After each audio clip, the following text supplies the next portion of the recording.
Hello and welcome to Stephen University. This week we watched The Zoo. Caris, how did you find it?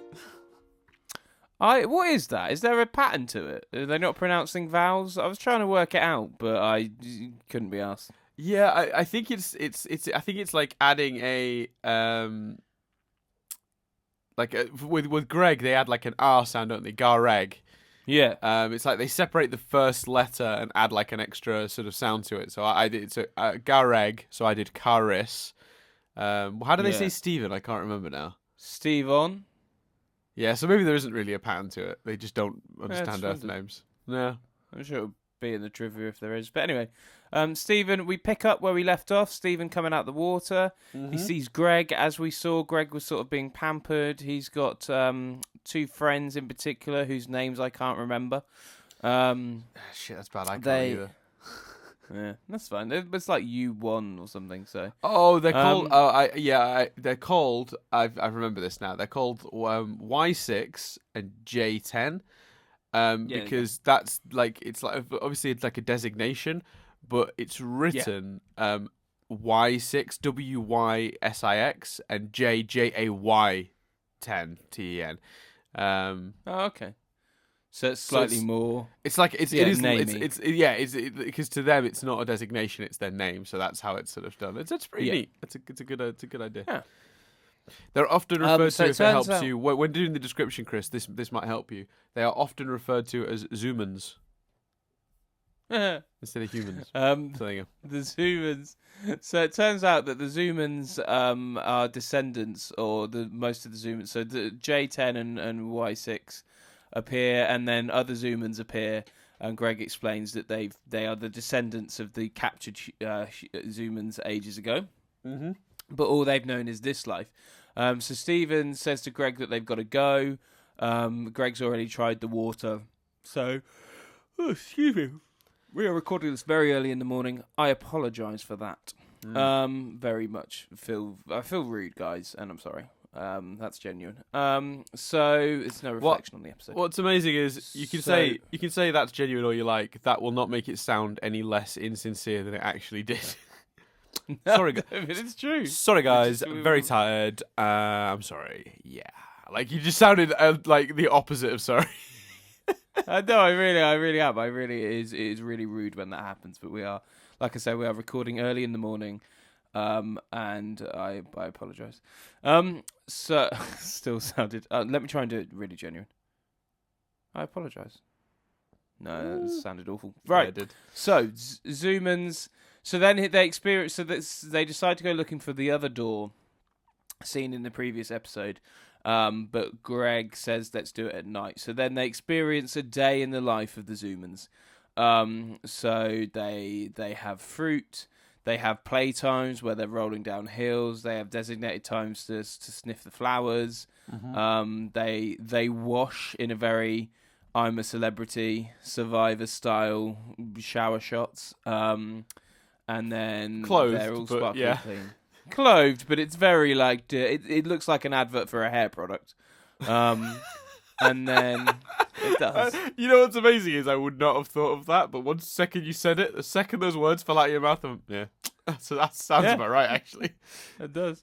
And it's sort of all the things you would like, smelling the flowers, relaxing. It's all the things you would the typical things one would assume humans wanted to enjoy, as it fits the description of the zoo given in the previous episode. Yeah, it's a bit like how we do, like when humans have zoos for animals, we like put things in there we know they like. So with the tigers, they put in like a giant like balls and stuff for them to bat about and stuff. It's like, you know what I mean? Like we've seen them do this once. They must like it. Yeah. But there's something weird about it, and Greg's a bit more accustomed, whereas Stephen clearly finds it a bit weird. Mm-hmm. I think Stephen knows it's not real. And then, so he talks, and it becomes clear that they don't know what hurt is, they don't know what pain is, because they've never experienced anything like that. This discussion happens as Stephen and Greg are trying to bust out the door. Then there's this thing called the Choosening, which they go towards. Oh, the Choosening. And they there's a circle, and they have to stand in the circle, and it's basically them getting paired off. We don't really know. It's a very interesting twist, because at first you think, oh, is the ground going to swallow them up? And this is how they like get rid of people. But it turns out to be, well, that might still happen as well, but it's a romantic thing. Mm-hmm. Well, I suppose if these are generations of Y6. If these are generations of Zoomans, then you've got to assume that there's been some sort of mating going on, which I suppose, again, bizarrely, quite similar to how zoos that we run on Earth go. They do pair up, mates. And it's a weirdly clever commentary on because it doesn't feel it when you're watching it, but when you think about it afterwards, you sort of go, "Oh, that's what we do in our zoos. We just take these animals and put them in and go have sex," and then we're surprised when the pandas say no. So it's a weird sort of facsimile for, and I say human zoos, not meaning zoos of humans, but zoos humans run. It's quite confusing. Yeah. Carry on. And is it J10 or Y6? It's Y6, isn't it? Yes, I think so. So Y6 is the lady. J10 is the guy. So Y6 goes in the middle and then is paired up with Greg, which is an interesting element because she clearly does fancy him. So you kind of go, are they Big Brother styly watching this, or is that coincidence? Or, oh yeah, that's a really interesting point. I didn't think of that, but you're right. There could be someone watching, but who would be watching? Just more amethysts, just. Yeah, and who wouldn't have stopped Stephen and Greg's exploits of trying to find an escape earlier? But it does feel odd because it feels like the crossing interrupts the escape and the negative talk, and then the crossing tries to pair. The choosing tries to then pair Greg and Y6, potentially keeping him there because there has been. I think there's some chemistry. There's some chem between the two of them. Sure. So I don't know. Interesting element. And then so Greg explains. Greg explains about unrequited love and broken hearts, and talks about how that's not how it works on Earth. So there's a moment where they all choose him. Yeah, because that's the best bit of the episode in my opinion. When he thinks he's figured it out. He goes, guys, on Earth. We choose who we get to be with, and they're all like, "Well, then we choose you, Greg, Gareg." Yeah. And it's like, "Oh shit, I've not thought this through. I get to choose too."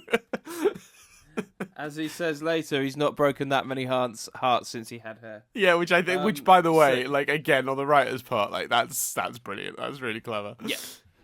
So Stephen picks him up, and they go off running, and then they're all hurt that Greg doesn't choose them, and they start to break down. They go from 0 to 0. Which at first I was like, oh, that's an extreme reaction.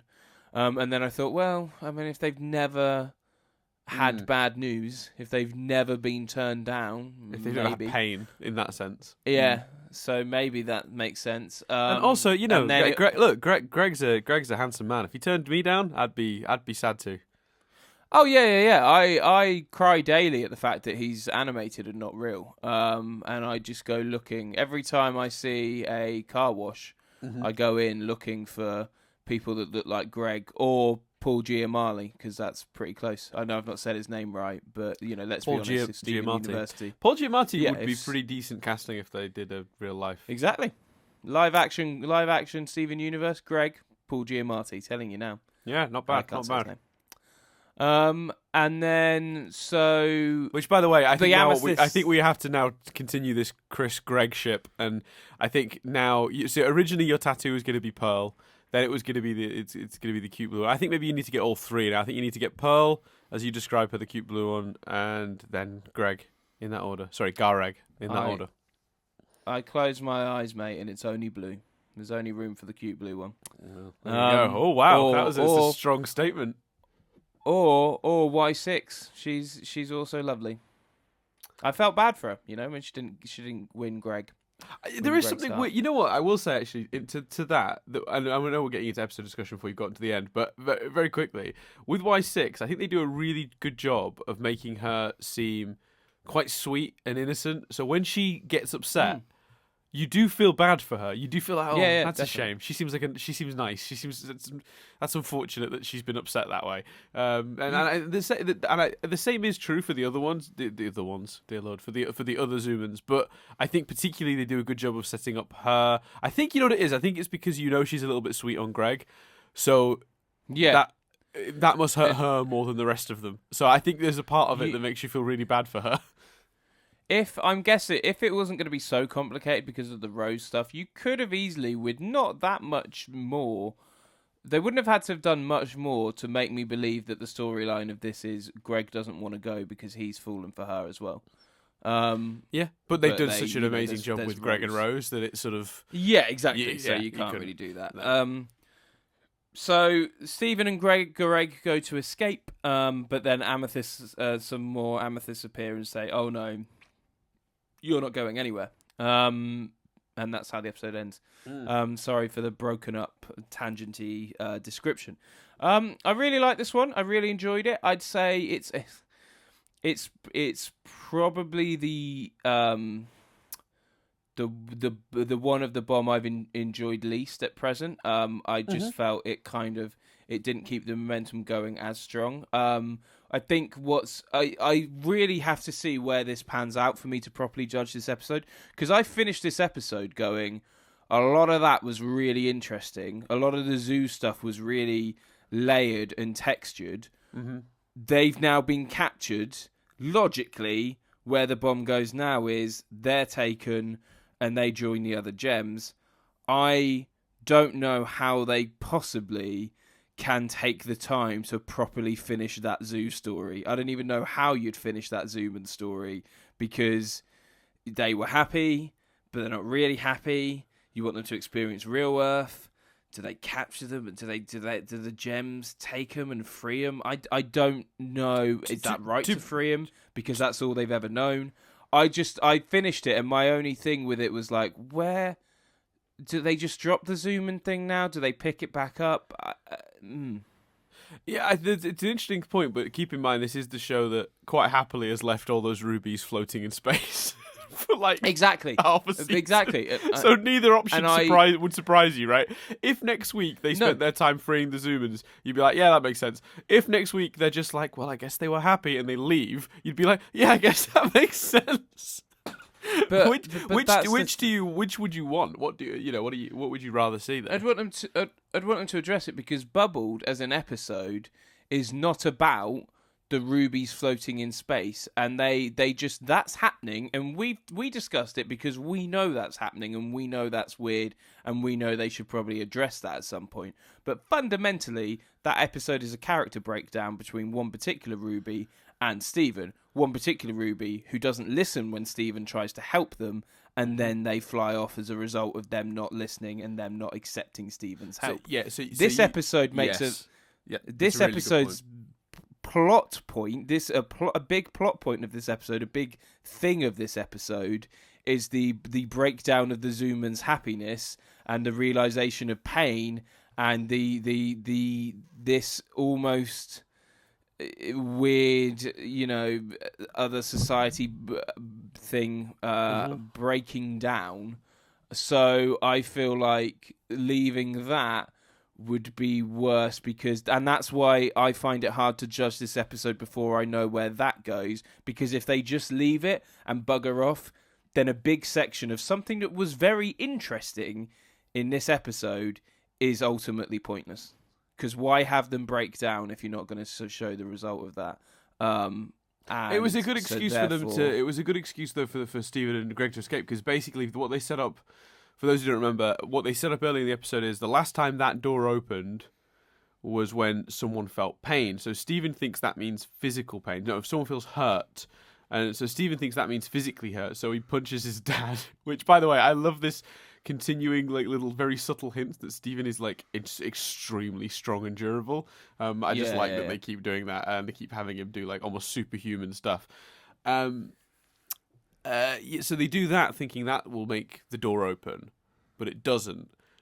But once they feel emotional hurt, that's when the door opens and the amethysts start coming in, rounding them up. And I think what's hilarious is one of the amethysts is like, oh, not again, suggesting it's happened before. Maybe not to this generation of Zoomans, but of course the human lifespan is much shorter than that of the gems. So the gems have probably lived for thousands of years looking after Zoomans, and it's probably been some time since that's last time it happened. So it's probably a completely different set of Zoomans.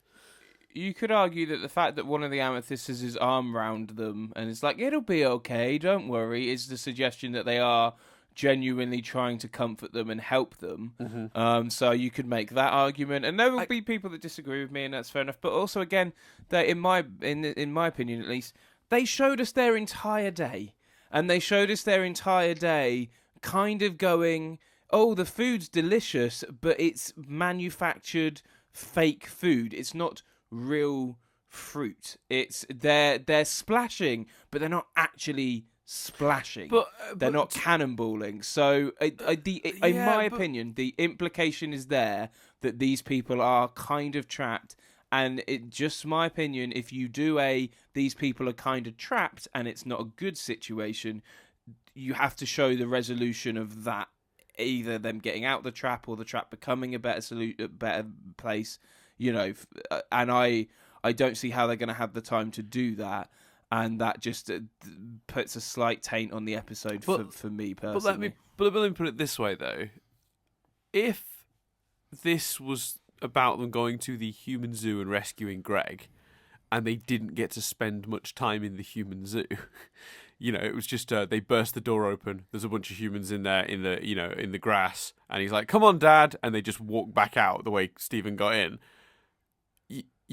You'd be disappointed. I would be. I wanted to know. I wanted to know what the hell it was like. I was thinking, what is a human zoo like? And while I agree with you that they spend a lot of time establishing that it's not great, I think that's more commentary on zoos as a concept than necessarily what's going on here. And also, it's worth noting as well that Steven Universe is not necessarily a show that feels the need to wrap up all of its plots the very next week. So absolutely. Even if they were to, let's just say, we'll go with, because it seems to be, and correct me if I'm wrong here, but the implication in your head is sort of they're either going to sort of put it to the side and escape from where they are now, or they're going to escape, but part of the escape is going to be freeing the Zoomans and taking them back to Earth. Have I understood that correctly? That's how you see the next episodes playing out, one or the other.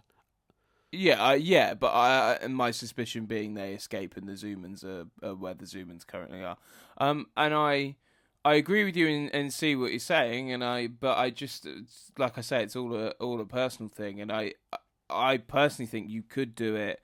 You could still spend time with them, but you make the story that it is genuinely perfect and genuinely great, and maybe not a romantic happiness, but Greg has found some kind of happiness, and the story becomes about Stephen wants to escape, Greg wants to stay. Or maybe Stephen's tempted to stay, but then Stephen remembers all the monsters and the gems and his family, and he talks to Greg about the importance of family, and they decide to go. I think you could still show them, but you make them genuinely happy, and then there's no, oh well, they're trapped there, or see, I don't think you'd ever get away with that, because I think that I think it's important that, because I think to make anything called a zoo where some people are captive to be a positive thing would be a not good message to send, in my opinion. Yeah, and I agree. And so in that case, maybe it's not this this bomb, maybe it's not this season, but at some point go back to it, and address it. Yeah, I think that's fair. I don't disagree with you that it's a plot that needs more resolution than them just going like they did with the rubies. I mean, I'll tell you the difference as well. You're absolutely right. You hit the nail on the head, and it really never occurred to me until you said it, but I thought it was a genius thought. The difference is Stephen tried to help the rubies multiple times, and they always did. They turned it down every time, and it got aggressive. And that final one in Bubbled with Eyeball, where he lets Eyeball into his bubble and Eyeball tries to stab Stephen. Stephen gave the rubies so many chances. And so even though I go, it's a little out of character for Stephen not to be rescued at this point, at a certain point you've got to stop giving people chances, right? Like you can't keep giving them chances forever. So whereas here you're absolutely right, it's not the same as Steven leaving the rubies floating out in space, because these poor Zoomans don't know what the fuck is going on. They have no idea. You know what I mean? Like it's certainly more complicated, and it's certainly harder to justify Steven leaving these guys here with that in mind than them leaving the rubies in space. I agree that it's a complex issue, and it is something that should certainly be addressed. When is a matter of how this show plays out, I suppose. And let me be clear again. I really enjoyed the episode. I thought it was a really great, interesting episode with some really funny moments. I think it didn't have the momentum of the first three of The Bomb. And I think if we in our analysis of all the other episodes of The Bomb have complemented that and compared against the other episodes in The Bomb, it's only right to do it here. So I think it was great. It just, whereas the other episodes of The Bomb left me going, what happens next? Momentum, I want to know. This one left me going, what happens next to those Zoomans, and do we have time to address it? It's just a different feeling, and not. Although getting captured by the amethysts would you not consider that that's a bit of a what now? How do they get out of this? They've been caught, arguably, you know. Yeah, but most cliffhangers of this bomb have been them getting captured in some way. Yeah, it's true. So you know, I'm glad they. It would have been worse if they were like, "No, you're staying here, Slam," because then that's exactly the same cliffhanger as the episode before. But I think that made me excited, because that would imply, because they're leaving the zoo, there's chance to meet up with the gems. There's chance to have a Blue Diamond showdown or whatever that manifests itself as. That's the other thing, is what I liked when I watched this episode originally was, obviously the previous episode sets up that Blue Diamond is returning, and all the time I'm watching this episode, I'm not tense as such, but there's a mild tension to it, because I'm going, well, wait a second. If he's faffing about in the zoo and Blue Diamond was returning, by the time he's out of here, at this rate, because he spent a whole fucking day dicking about in the human zoo, Blue Diamond's going to be present. You know, and that's what when I first watched this, there was an undertone of that the whole time.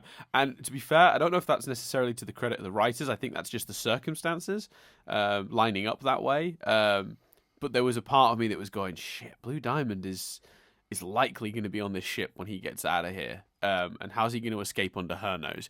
Yeah, Holly Blue Agate doesn't seem the brightest. That's not fair. That's not fair. Holly Blue Agate has let rank blind her.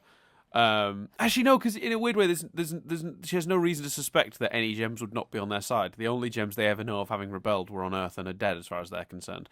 So yeah, exactly. So she has no reason to think that the sapphire that's arrived is in any way suspicious. So it's just occurred to me that Holly Blue is not that stupid. But Blue Diamond, if anyone, will likely recognize them for what they are, and put it together. Certainly sooner than Holly Blue would. So it just adds a lot more drama to how do they get out now? Because while they've been dicking about in this zoo, someone's essentially just not closed the door as such, but the escape is going to be arguably way more difficult now. I found that element of it really sort of tension building, but you're absolutely right in terms of the momentum. This one does slow it down, but for me, I actually think that's kind of cool before sort of the final episode of The Bomb. Like, just that's fair. Slows it down for a minute. Let's take stock of where we are, and then we can ramp it back up next week. Let's take a breather. Let's do something kind of interesting. And also, I just think I would be so unsatisfied if we didn't get to explore the zoo. So, and the only way to explore the zoo is by slowing down for a minute.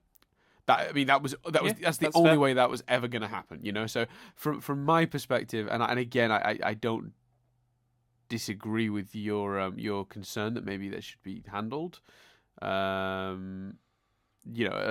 some point, whether next week or at a later date. But certainly, from my perspective, I don't mind the pacing stepping down.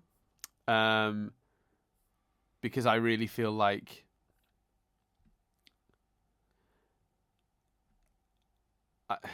Oh, sorry, I'm trying to think of the way to phrase it. I really feel like that you kind of need to. I really thought our signal went then. Yeah, no, you know moves. what? My brain just shut down. I'll be honest with you. It is quite early, and my brain did just give in. Sorry. Yeah, no, I really feel like it's important that you slow down before a finale like that. I don't think. That's fair. I know I've That's lost fair. what I was saying. I've completely lost what I was going. I'm sure I had a bigger point. No. I think.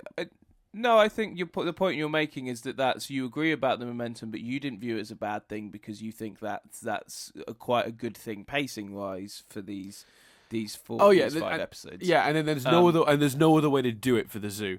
To be honest with you, because you want to explore it, but because everything else was so forward. Any amount of stopping in the zoo was going to feel, dodgy. Yeah, that's fair. And I think you're right that if I was nitpicky and highlighting problems, that's not a bigger problem to me as this sort of. I feel like I can't really judge this episode because I feel like the story of it's not done. But again, that doesn't hide the tree thing, the punch, the when he punches him and Greg flies back and hits the tree. And J10 goes cannonball! Like, there's some really great stuff. Yeah, there's some really great stuff in this episode, and and still, I know we again, it's that age-old thing of it's more interesting to go deep on the slightly negative stuff than go, yeah, it was great, yeah. So I'd forgotten about the cannonball gag. Sorry.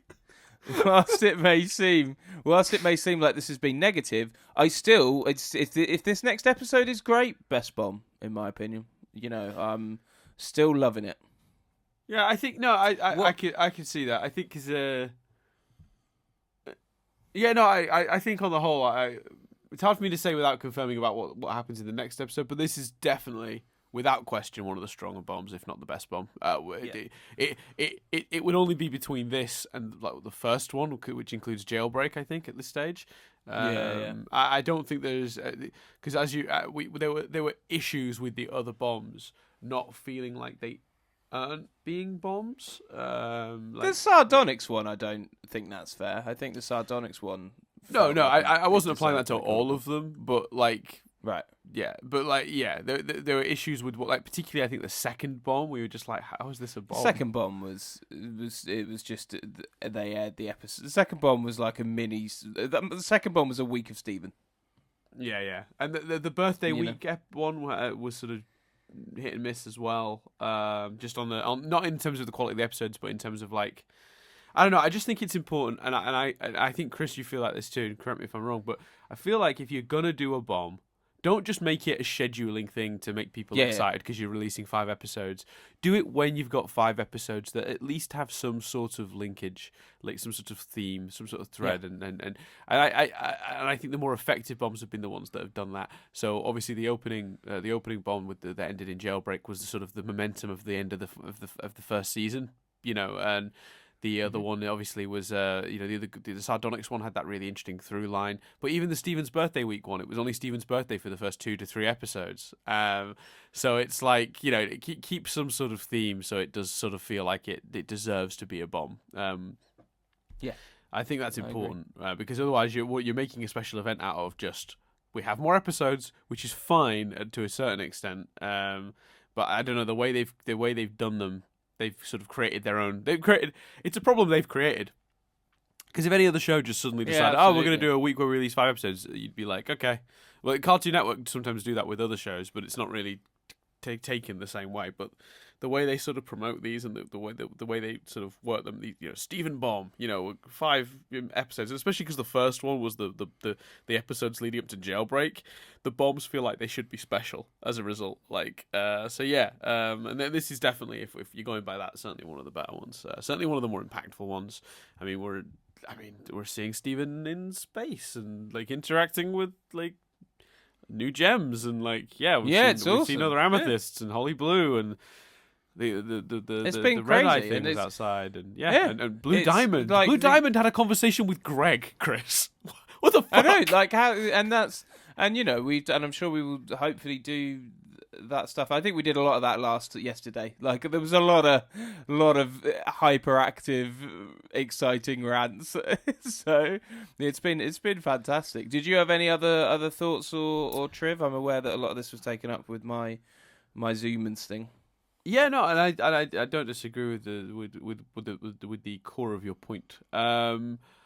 Yeah, there are some of the little bits. Nothing huge because it's a pretty straightforward episode as it goes. So there's not a lot. I love the reference to the fry bits. I thought that was great. When they I think I missed that. What was that?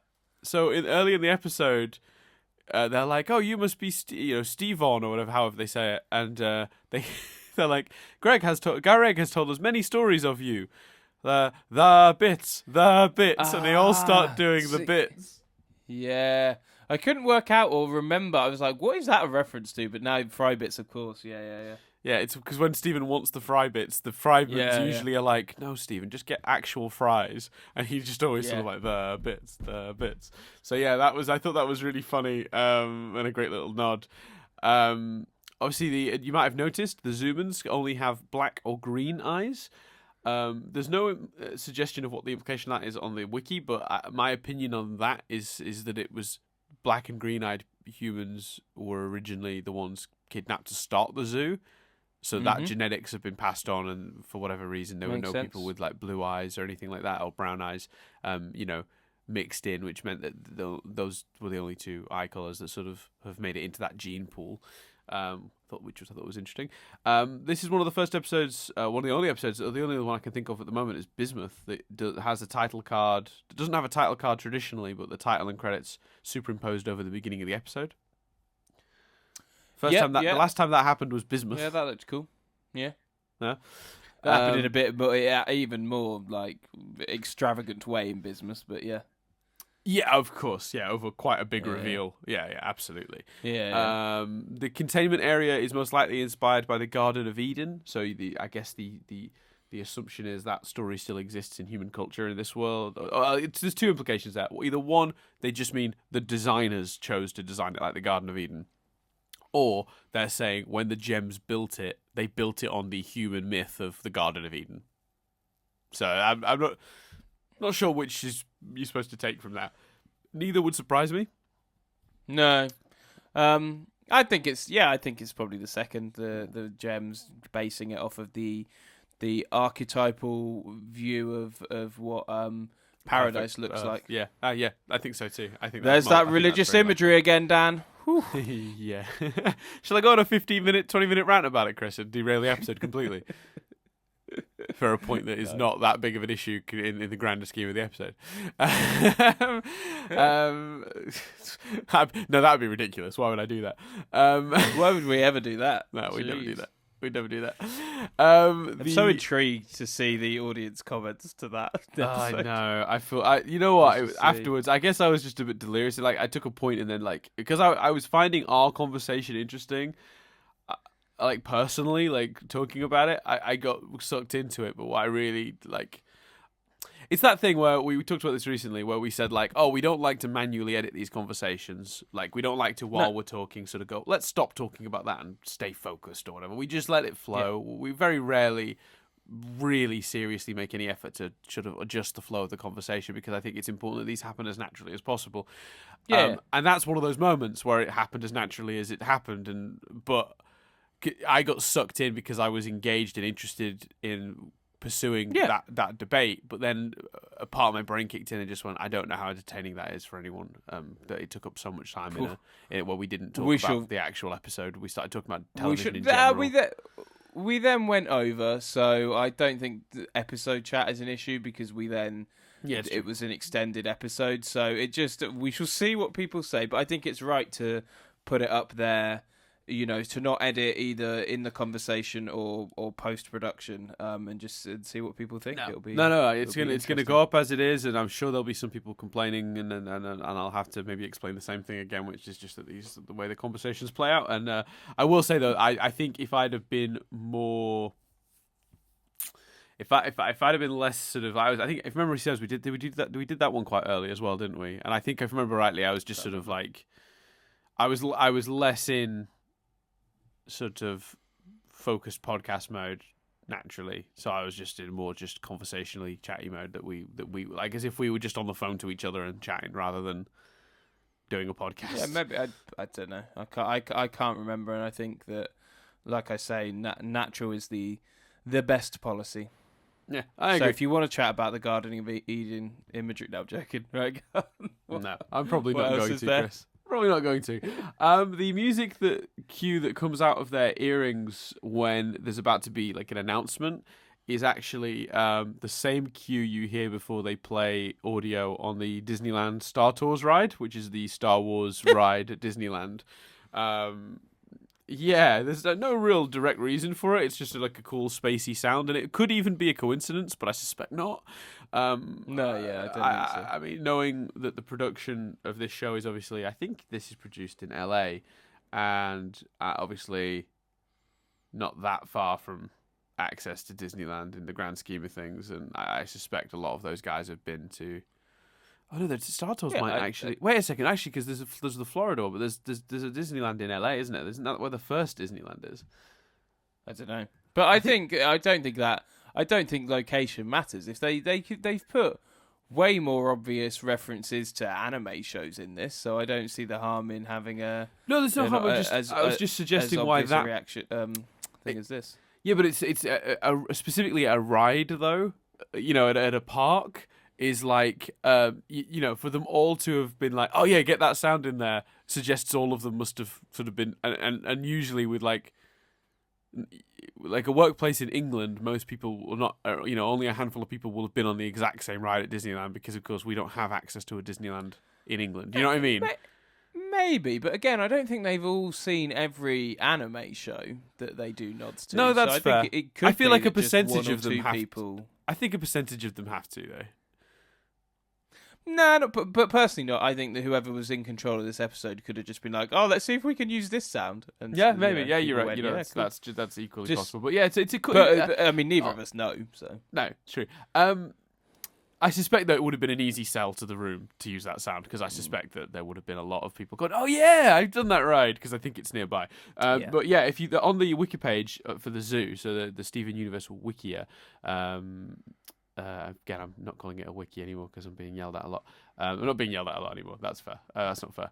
But yeah, the wiki page or wikia page for this episode, the zoo, where it says the Zoom and Zero music is a direct reference to the announcement music heard when waiting in line for the Disneyland Star Tours ride. The words Disneyland Star Tours ride are a clickable link, and when you click there, it takes you to a YouTube video where someone has recorded the sounds you hear in line at the Star Tours ride, and you can find out how similar they are for yourself.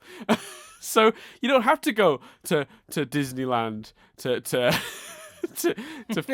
hear this sound. Just go to the internet and it's there. So there you go. There you go. I thought that was very. I thought that was very helpful to the person who put that there because I clicked that this morning and had a listen and went, "Oh yeah, there you go." Yeah, I think that's some good. That's some good trivia right there, Dan. That is some thought out, detailed triv. Greg shouting, "Watch out for that tree!" is George of the Jungle reference. Mm-hmm. Which I actually picked up on. I got that one. Yeah, me too. Awesome. I'm glad we both got that. That makes me happy. I think that says a lot about our childhoods. What percentage of the room do you think had seen George of the Jungle? I'll just be facetious. That's a good question. Let's see. How many people are in there? You got to. Let's just say there's 50 Zoomans. Stephen and Greg make up 2 of that. So what's that percentage-wise? That's like 5%? No, I meant the production crew. Like, I was riffing off of your insistence that they'd all ridden the ride. I was saying that they must have all seen George of the Jungle to put that reference in. Yeah, probably have. Why was I wasn't asking you to work out what percentage of the characters in the episode had seen George of the Jungle.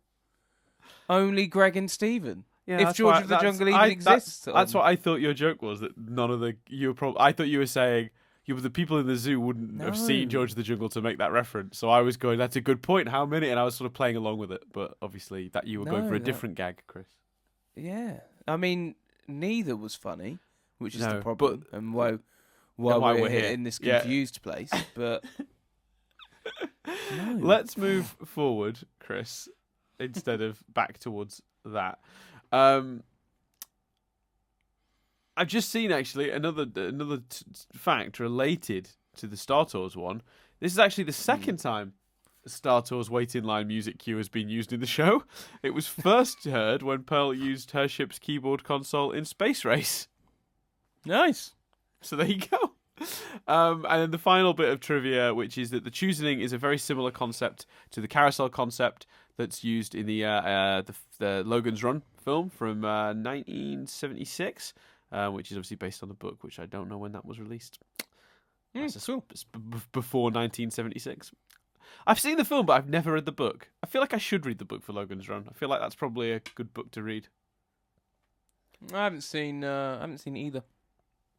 Yeah, well, the film's good, but it doesn't really hold up. Right. Okay. So I suspect the book holds up better than the film, if that makes sense. You know what They're remaking it, aren't they? Yeah, possibly, but I mean, what aren't they? I'd be into that. Just putting that out there. A film I thought of the other day and thought I want to rewatch that and see if it holds up. Honey, I Shrunk the Kids. Oh yeah, that would be. I would like to. Yeah. I might crack. Oh, maybe I'll crack that out today. Maybe that'll be a bonus SU. Maybe when we reach the hiatus, Dad and I will just do an episode on Honey, I Shrunk the Kids. Okay, why not? Well, I've nothing else to put out. No, I'm kidding. I really want us to wait now. I really don't want you to watch it today. I want us to wait and watch it together during hiatus. Do a Honey, I Shrunk the Kids episode. It's done. Deal done. But label it SU and everything. SU episode like 156. Honey, I Shrunk the Kids. But would we do Honey, I Blew Up the Baby as well, and Honey, We Shrunk Ourselves? I mean, I don't know. Yeah, maybe. Why not? I suppose. I like save those for different. Save those for different. Save those for different, different hiatuses. I suppose. Do one per hiatus, which wouldn't take us long to get through them because they, No, we do. No, what we should do. We should do a mini bomb. Right, so we do a Honey We Shrunk series, and so Monday, Tuesday, Wednesday. There's only 3, isn't there? Yeah, I was gonna say. Yeah, there's a TV show. But you know what? I remember really enjoying the TV show. I remember really enjoying the third film that a lot of people haven't seen or don't know exists. No, I like the third straight film. To video because that's the one. Well, that's the one where the parents shrink themselves and the kids have a party and they see the party. And I have this. The image that I'll never get out of my head is I think it's still Rick Moranis, isn't it? Yeah. Him dangling from I think a wire in front of a speaker that is blaring music. Yes, that image just for some reason is just like ingrained into my brain. Yeah, that wasn't a bad movie. I don't think it's a great movie either, but I suspect I'm watching that through child nostalgia goggles in my head right now as well. So I suspect it probably doesn't hold up. In my mind, it was better than the second one. So we just have to. It wouldn't take much to be better than the second one, though. I was never fond of the second one. I can't wait for the bomb now to see. I honestly I remember that the second one I was pleased they changed the premise and did something more interesting and different with it. Because I thought that was like. I think if they just shrunk themselves again, I'd be like, again, didn't we just do this? But so I like that they did it the opposite way around, and there were good bits of it. Like I like the kid playing with like the guitar in Vegas and stuff. But I just remember thinking not executed as well as it could have been, is it? You know what? I've just realised. Go on. I'm pretty sure on YouTube you can probably get like a ride through of Honey, We Shrunk the Audience.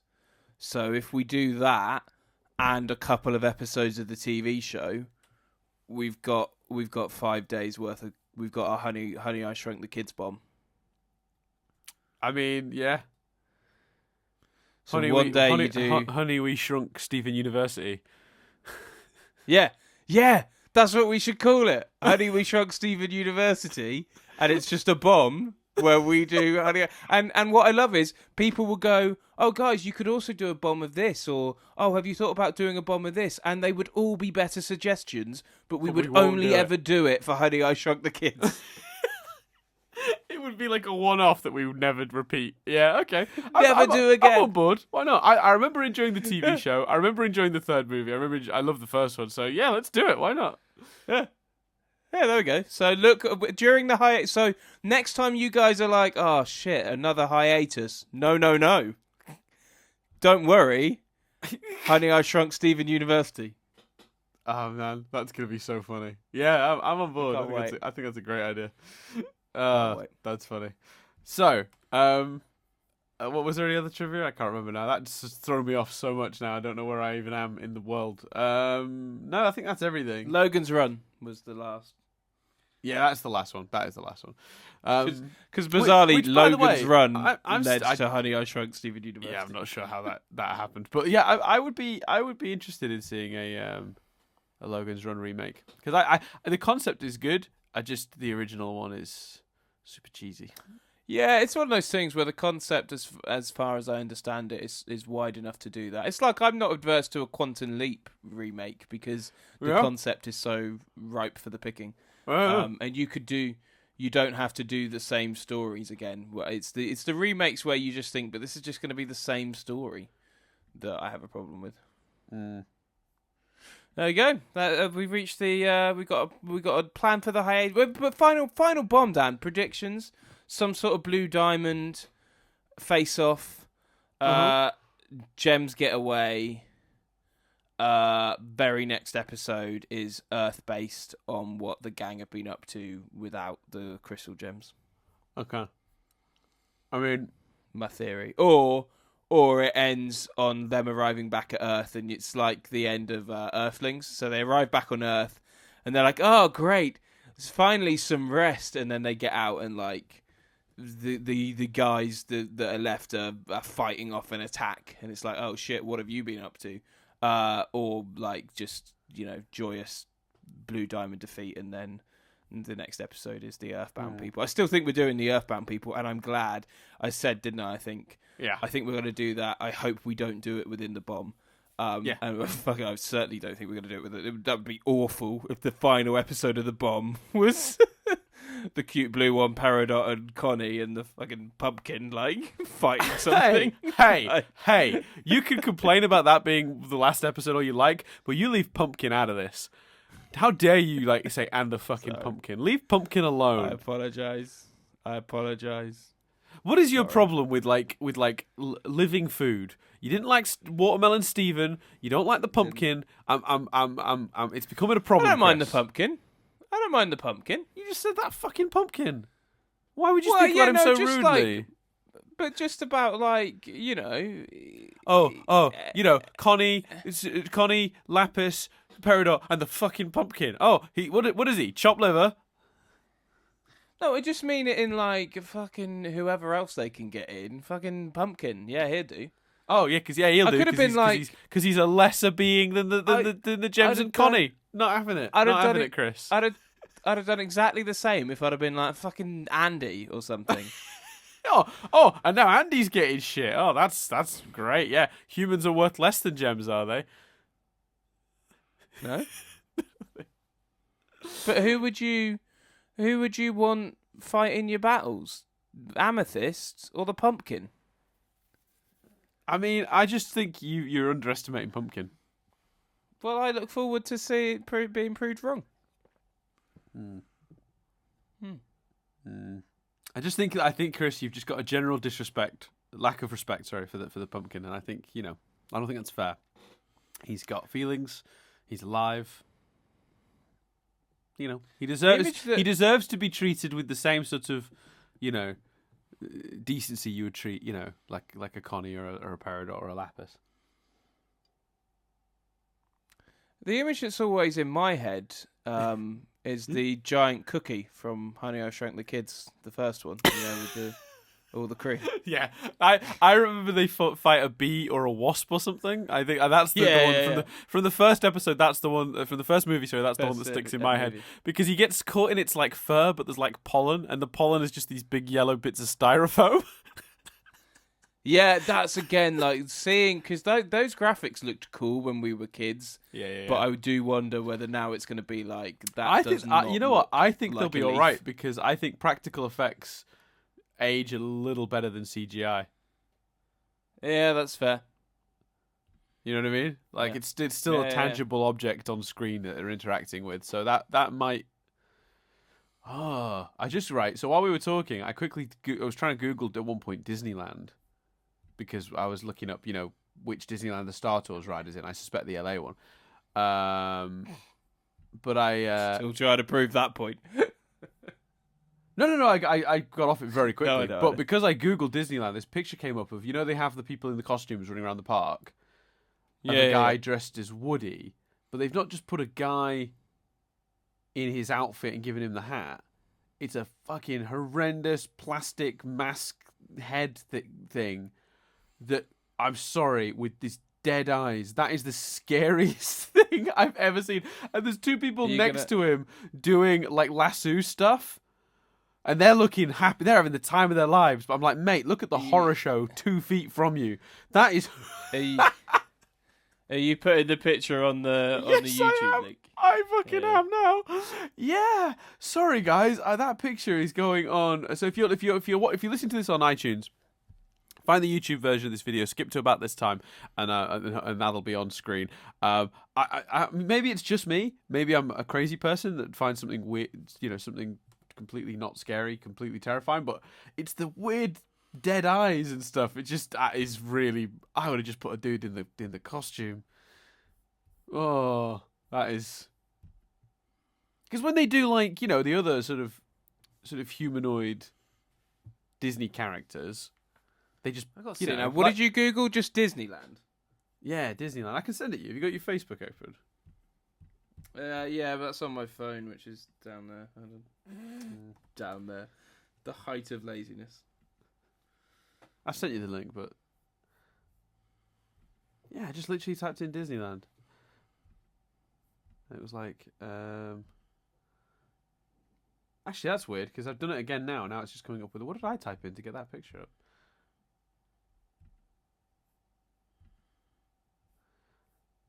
Yeah, Disneyland, and it's like it's an article actually rather than it's an annual pass holders Pixar Fest. When you like 2 or 3 like thingies down. Okay. It was posted 1 week ago on Disneyland.com. But it's just that Woody is it's terrifying. I could be over exaggerating and over egging the Woody terrifyingness, but I find that I would be running away from that guy. I wouldn't be like, hey, there's a snake in my boots. I'd be like, no, I'm done. I'm not talking to you, you big weirdo. Oh, there we go. Hold on. Is this it? I think. It's 2 people doing a lasso. Oh yeah, that Woody does look pretty scary. I'm not wrong, right? So I'm not a crazy person. Like, it's his dead eyes, and the more you stare at it, the creepier it gets. Zoom in now on the YouTube video. That's been already happening. I was already thinking that as we were talking. I was like, it's great. The longer we talk about this, the more I can do a slow zoom on his face. Right, there we go. Right, cool. Final part. What is it? And that's all, or something? That will be all.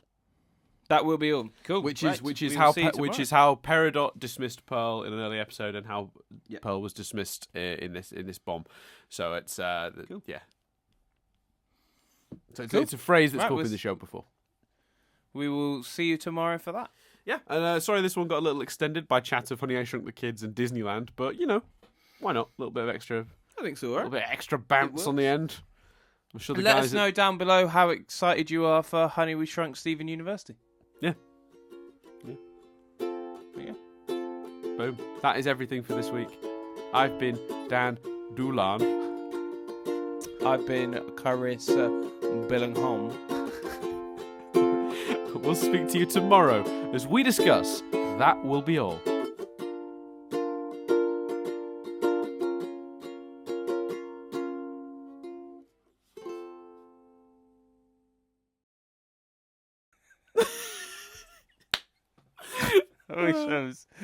I wish I was single and still on dating websites. And I'd change my name to Caris Billingham. Do you think that would work? I couldn't do any worse on dating websites than I did. So Don't forget, I messaged my now fiance on a dating website, and she didn't reply. So really? So how did you end up?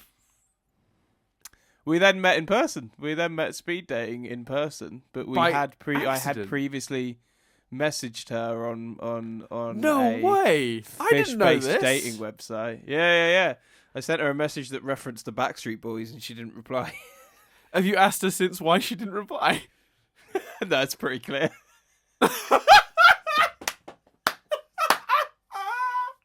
And Chris, it is exactly that reason that I would not do this podcast with anyone else. I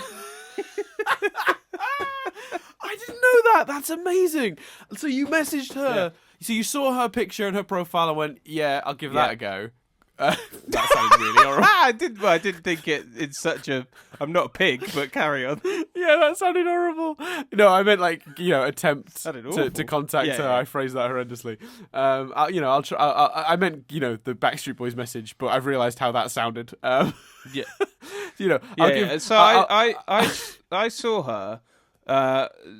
Wrote the message that she referenced cheesy music in her profile, so I just explained that I was listening to. I think I said something like, "Currently listening to the Backstreet Boys, so I'm with you on the cheesy music." Not even "I Want It That Way" or "Everybody's Backstreet Backs," the song that people know. I'm talking album tracks, like something like that. Yeah. Okay. And she just ignored it. She didn't reply. But bizarrely, I showed her profile to a friend after we were doing a play and we were rehearsing. And we were eating in McDonald's after, and I showed her the profile, and my friend was like, "I got a good feeling about this one, good feeling," and I was like, "She's not messaged me back," and she was like, "No, I've just got this feeling, I've just got this good feeling." I was like, "All right, fine." Oh wow. And then we went speed dating. What's the time between speed dating and? Not long. Are you still recording, by the way? Please tell me you are. Yeah. Okay, good. Yeah, I am. Not we'll have to redo the goodbye. Not we'll just tag this onto the end. This can be the after credits. Yeah, but what if people hear the credits and then turn off? Or do you think they'll check the time code? They'll see. I've never turned off a podcast at the credit music. I just let it run through. Okay, fine. And then so only about 3 weeks, for a month tops, I think.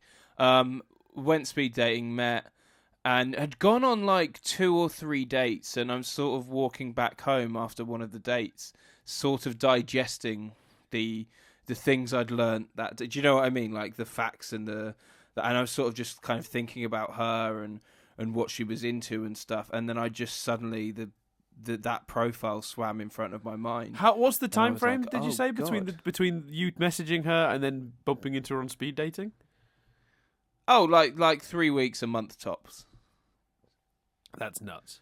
So by the time I then realised... Did you ever press her, though, for exactly why she ignored your message?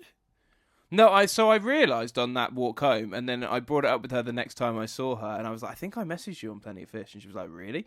She claims that she got to the point where she was so fed up of that app and that website that she wasn't really checking it anymore, and she can't remember whether she read my message or not. So it didn't. At least she was never like, "Oh yeah, you were Backstreet Boy." Like she'd given me a nickname, and her friends were all discussing it or something. But she could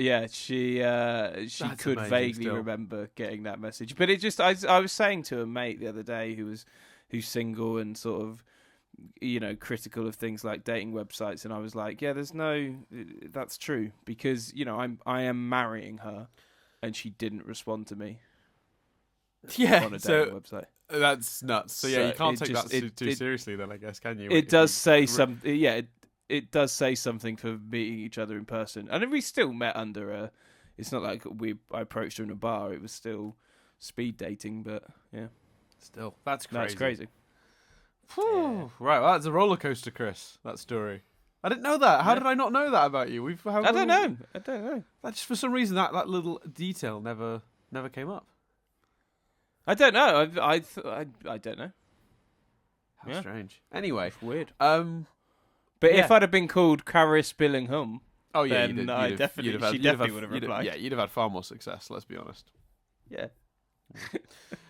Anyway, yeah, that's everything. Go. It's the end. Go away. Stop listening. Why are you still listening? Bye.